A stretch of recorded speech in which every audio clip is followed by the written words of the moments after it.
So this lab will create an instance module with a for each loop deploying EBS volumes. We'll also use count to create a conditional logic for public IP resources and scale it up to 3 servers.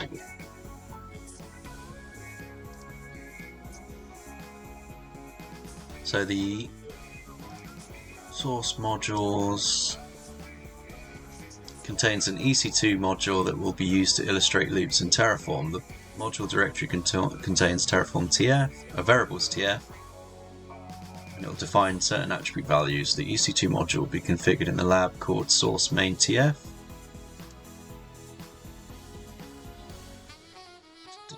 So the variables used in your module have already been declared. These variables will be used to determine conditions and provide iterable data types.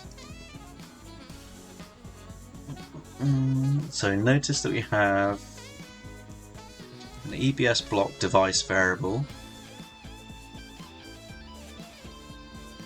It's been set with a list map string. The map string defines a data type that contains key value pairs made up of only string values. Alternatively, an object type is a data type that can be used with if each value of the data type, like Boolean, integers and strings. The list indicates that the variable will store multiple map strings. Each of these types can be iterated using loops. In the next step, you'll create a configuration file with loops that iterates through all specified maps and EBS block device variable and creates the EBS volume resources with their values. Click on Insert Code to add the following resource block.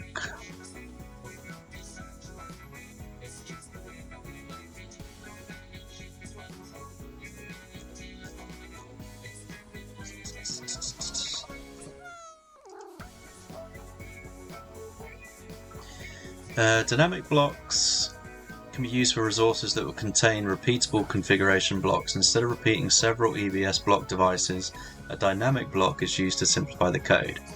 The first line inside the dynamic block is a for each loop. The loop is iterating through the EBS block device variable and is creating a list of maps. In the content block, each value of the map is referenced using the lookup function. The logic here is to look up the value of the map, and if it's not defined, set the variable to null.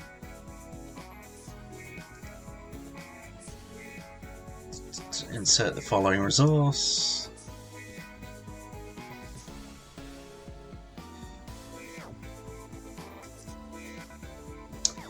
The first attribute, count, allows for creating multiple instances of a resource.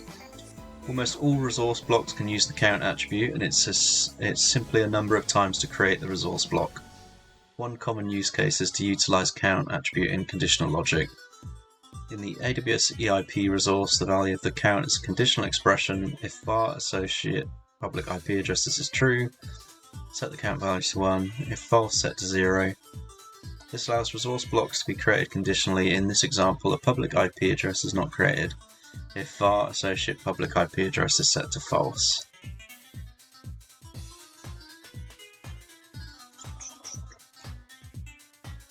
So we now call the module that we just configured by inserting the following code.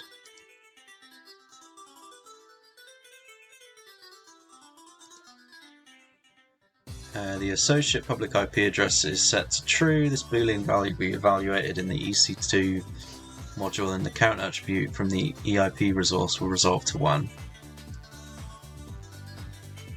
The EBS block device list contains 2 maps. Each map contains the following attributes: device name, volume size, volume type, delete on termination. Remember, any required attribute not provided with a value will be set to null by default. So if we initialize Terraform,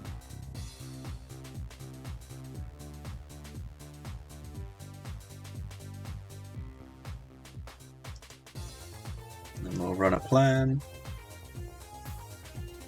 The plan will output 2 resources that will be created. The first is the EIP resource.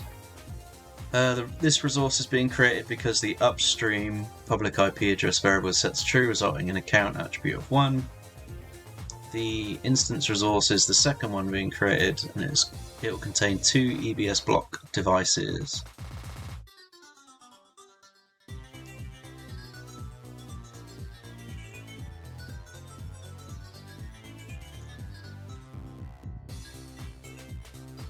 heap server to EPS. Update the associate public IP address value to false.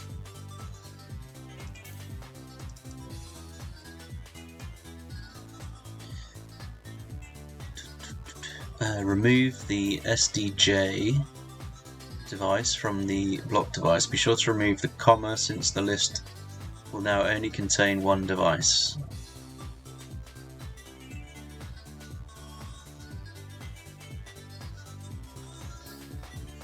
So just delete the whole block. Run the Terraform plan again and observe the output. This time only one resource will be created.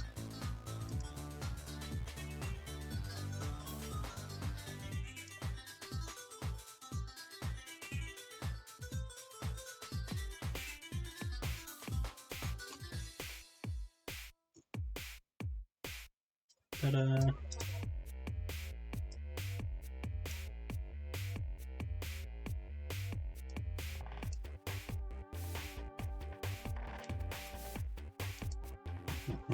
Right, we can start my check because that's all it had to do.